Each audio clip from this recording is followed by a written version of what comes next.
Saya akan menyampaikan tentang keimanan, bahwa dalam Islam kalau kita kaji menurut kitab Kasyifatus Saja, syarahnya kitab Safinatun Najah, bahwa iman itu ada 5 tingkatannya. Iman maratibul iman khamsatun, tingkatannya iman itu 5. Pertama, imanu taklidin. Yang kedua, imanu ilmin. Yang ketiga, imanu iyanin. Yang keempat, imanu hakin. Yang kelima, imanu hakikatin. Kalaulah kita misalnya dalam hidup ini ibarat sepeda motor Honda saja, ada yang cc-nya 100, ada yang 150, bahkan ada yang lebih. Honda saja sama-sama namanya Honda, cc juga beda. Nah, makanya manusia dalam hidup ini juga beda. Sama orangnya, sama manusianya, sama bentuk dan modelnya, tapi kekuatan rohaninya yang berbeda. Karena apa? Isinya, imannya juga beda. Nah, makanya kadang-kadang kumpul orang bersama kayak begini berdoa, tingkat terkabulnya di sisi Allah juga beda. Karena apa? Karena tingkat keyakinannya yang berbeda. Nah, kadang-kadang kan kita menyamakan, oh itu kok doanya dikabulkan Allah cepat, padahal saya berdoa sudah sekian tahun. Karena tingkat keyakinan kita ini yang beda. Nah, dengan kekuatan iman tentunya terbentuklah keyakinan-keyakinan yang kuat untuk menuju Allah. Nah, makanya kan tidak sama podo wongi, tapi kualitas rohaninya yang beda. Pertama, tingkatan iman, awaluha imanu taklidin. Iman taklid ini artinya mengikuti. Wa huwal jazmu biqaulil ghair. Wa huwa, yaitu adapun iman taklid, al jazmu, yaitu mantapnya hati, biqaulil ghair, dengan dalil-dalil, dengan ucapan-ucapan orang. Contoh, kita ngaji ke seseorang, dia berbicara tentang sifat Allah, berbicara tentang kekuasaan Allah, berbicara tentang bagaimana proses hamba dengan Allah, kita yakin di sana. Kita yakin. Karena apa? Kita taklid, kita ngikuti. Kita disebut mukallid. Nah, kita percaya. Misalnya kita ikut Imam Syafi'i, kita mutlak percaya ke Imam Syafi'i. Tidak mungkin kita ngoreksi Imam Syafi'i, membantah Imam Syafi'i, mendebat Imam Syafi'i. Karena apa? Karena kita ngikuti. Kalau yang ngikuti, tentunya yang diikuti lebih berkualitas daripada kita. Nah, ini kita dalam beriman, berkeyakinan kepada Allah. Pertama, kita ngikuti orang yang ngajarkan kepada kita. Ibarat murid ngaji ngikuti gurunya, ngikuti ustadznya. Nah, di sini ini kemantapan hatinya.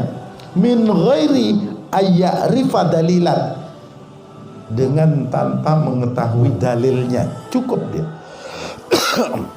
dia tanpa mengetahui dalil, tidak pakai qala Allah Ta'ala wa qala Rasulullah sallallahu alaihi wasallam, dia tidak perlu itu. Yang penting dia sudah mantap mengikuti guru ngajinya, mengikuti guru di mana dia belajar di Langgaran dan sebagainya. Nah, ini ngikuti. Kadang-kadang pergaulan di masyarakat kan juga begitu. Tadinya orangnya soleh, karena salah pergaulan ngikuti teman, akhirnya jadi anak yang salah atau anak yang toleh. Ini kan hanya ngikuti. Nah, proses ngikuti sesuatu ini kadang-kadang lebih kuat, makanya ikut-ikutan. Kayak zaman kalau sudah berubah, kita ikut berubah. Nah, ini ikut-ikutan. Nah, iman pertama manusia adalah mengikuti orang yang tahu, meskipun tidak mengetahui dalilnya secara khusus. Itu iman pertama. Kemudian yang kedua, Yang kedua adalah imanu ilmin.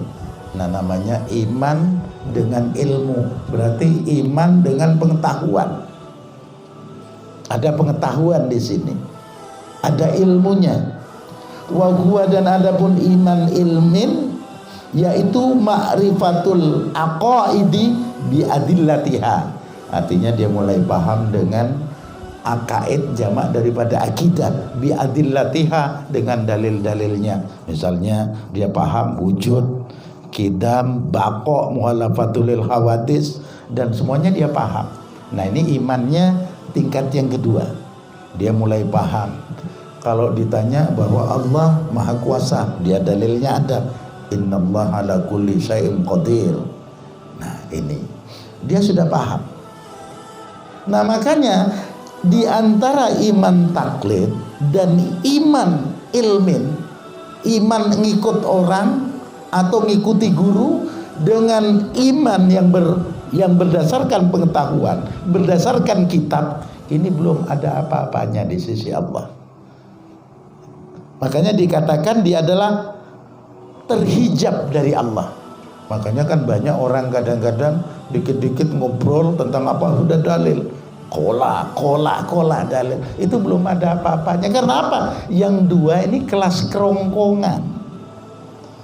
Makanya jangan kaget kalau ada orang dikit-dikit dalil, keyakinannya kadang-kadang kurang. Cuman dia imanu ilmin, imannya, keyakinannya berdasarkan pengetahuan yang dia dapat, baik dapat di Facebook, dapat di YouTube, dapat di buku, dapat di koran dan sebagainya.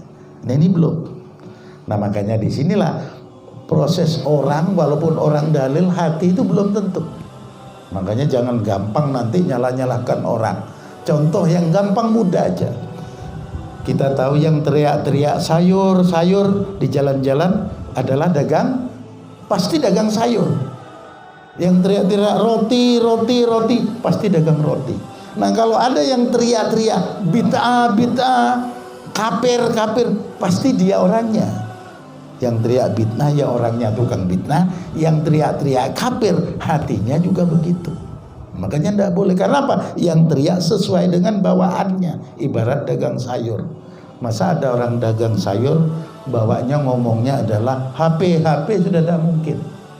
Begitu datang mau beli sayur ternyata bawa HP atau HP, sayur tidak mungkin. Nah, inilah makanya kita tidak boleh menghina orang. Karena apa? Iman kita ini masih nenggel, kata orang Melayu. Gal nenggel imannya aeng lah kau. Medalil, banyak dalil. Dalil ini teori. Ini baru kelas teori. Taklid, kelas ngikuti orang. Ilmin, pengetahuan. Pengetahuan ini penalarannya otak, intelektual kita belum stabil. Nah, makanya kalau kita lihat-lihat kiai-kiai itu, kayak Kiai Holil kalau ceramah, apa kebanyakan dalil? Tidak ada. Paling solu selesai. Kiai Asad tidak pernah banyak dalil-dalilan.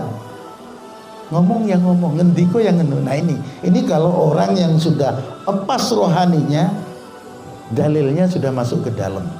Nah, ini yang kedua, ini memang mahjubun, masih terhijab dengan Allah, yakni iman. Yang pertama adalah iman taklid dan iman ilmin, ini masih ada hijab. Kemudian iman yang ketiga, salisuha imanu iyanin. Nah, ini imanu iyanin wa huwa ma'rifatullah bimuraqabatil qalbi. Nah, ilmu iyanin ini, iman iyanin ini artinya dia mengetahui Allah dengan kemantapannya hati, dengan kedekatannya hati kepada Allah. Nah, ini mulai. Makanya banyak orang setelah dia punya guru ngaji, kemudian dia belajar pengajian, tahu wujud, qidam, baqo, tahu aqaid atau sifat 20, kemudian dia masuk ke tarekat. Ke tarekat tujuannya ini apa? Ini supaya masuk ke wilayah imanu iyanin. Kenapa? Wa huwa ma'rifatullah, mengetahui Allah bimuraqabatil qalbi, dengan kedekatannya hati kepada Allah. Muraqabah. Wa huwa, kalau sudah muraqabah, merasa dekat dengan Allah. Tentunya prosesnya latihan. Orang-orang ini latihan. Kadang-kadang tarekat sudah puluhan tahun tapi enggak diamalkan, dia bodoh aja. Kadang-kadang deket tarekat amalkan, lupa. Tarekat enggak bisa, tidur macam-macam. Ini godaannya, setannya kan di sana. Padahal untuk kenapa kok orang-orang tuh ngajak proses ketiga, supaya imanu iyanin ini masuk jadi kuat. Nah di sini. Kalau tanpa itu tidak bisa. Saat pinter-pinternya orang mengeluarkan dalil ketuhanan, belum tentu. Kenapa? Karena tidak merasa. Makanya kalau orang sudah imanu iyanin, dia tahu dengan muraqabah, dengan kedekatan hati, wahwa, maka dia mempunyai makom muraqabah. Makomnya makom muraqabah, makom kedekatan dengan Allah. Wa yusamma ainal yakin. Nah dia baru disebut ainul yakin, ainul yakin. Makanya ada orang ini sudah memiliki ainul yakin. Kalau tadi ilmu yakin cuma tidak kuat. Nah setelah ainul yakin, nah ini orang yang proses menjalani tarekat sehingga tiap hari merasa dekat dengan Allah, hatinya terawasi. Diam-diam Allah, diam-diam Allah. Kalau cuma pengetahuan tidak mempan, karena ini butuh guru lagi.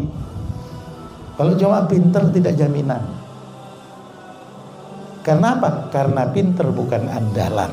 Itu hanya watak-watak pribadi, tapi jalur-jalur guru.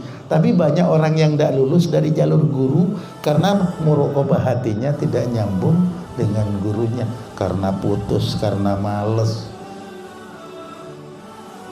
karena godaan-godaan yang lain. Nah ini tentunya. Nah ini iman yang ketiga sudah mulai begitu.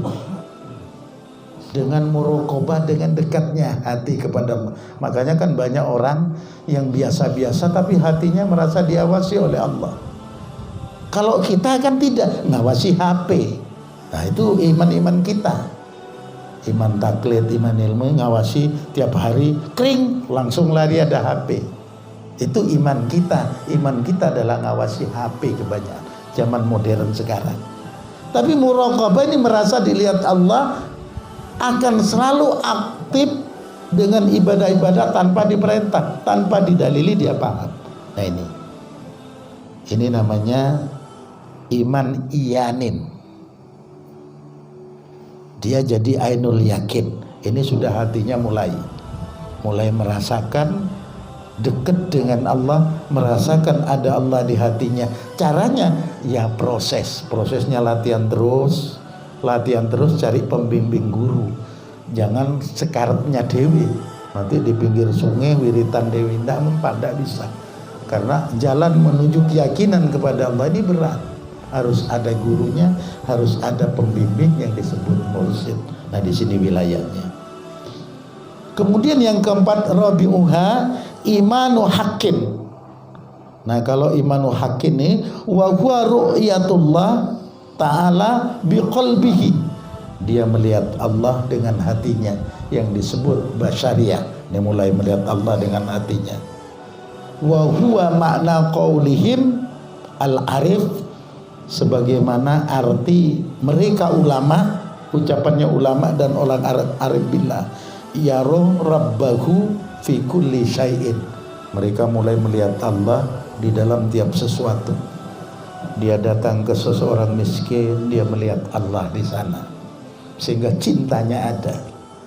Dia melihat orang menderita, melihat Allah di sana, sehingga dia cenderung untuk membantu. Dia melihat alam di sana, melihat kekuasaan Allah, dia cintanya timbul. Pokoknya segala sesuatu yang dia lihat adalah Allah. Maksudnya kekuasaan Allah yang nampak. Karena ini urusan hati kan tidak bisa dijabarkan. Karena apa? Karena urusannya dia dengan Allah. Makanya dia mendapatkan wa huwa maqam musyahadah, makom penyaksian kepada Allah. Nah, menyaksikan sang kekasih tapi tidak bisa digambarkan. Makanya orang jatuh cinta bayangannya kekasihnya aja dia sudah luar biasa seneng, kagum. Tapi diceritakan ke orang tidak bisa.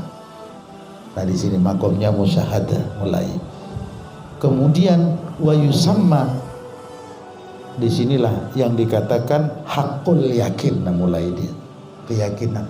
Biar ada gempa bumi dia lihat bahwa itu kekuasaan Allah. Difitnah orang sudah kekuasaan Allah, didatangi orang rampok kekuasaan Allah, dia sudah hakul yakin. Nah ini agak tinggi dari yang tadi. Kemudian yang terakhir, yang kelima, imanu hakikatin. Nah ini artinya ilmu wa huwa fana'u billah. Ini sudah fana' billah, yang ada hanya Allah. Dunia sudah tidak tergambarkan oleh pikirannya. Namanya fana' billah. Wa syukru bihubbihi, dan dia mabuk dengan cinta kepada Allah. Ini iman yang tertinggi. Dia mabuk dengan cintanya kepada Allah. Fala yashhadu, maka dia tidak menyaksikan illa iyyahu, kecuali Allah. Nah karena dia hanya yang dilihat Allah, makanya diibaratkan kaman gharika fi bahrin walam yarolahu sahilan, seperti laksana orang yang tenggelam di lautan yang tidak pernah dia melihat pantai. Yang ada hanya dia dengan proses hidupnya di tenggelamnya, itu fana billah. Nah makanya kalau ada orang gila tapi fana billah, itu sebenarnya orang top, kayak Ralilur di Madura almarhum. Itu orang sudah fana billah, sudah tidak kenal dunia, sudah yang ada di hatinya hanya Allah. Kiai Togo dulu ada di Jawa, ulama-ulama banyak yang macam itu. Nah ini hanya fana billah, semata-mata hanya Allah. Nah sekarang ngukurnya kita di mana?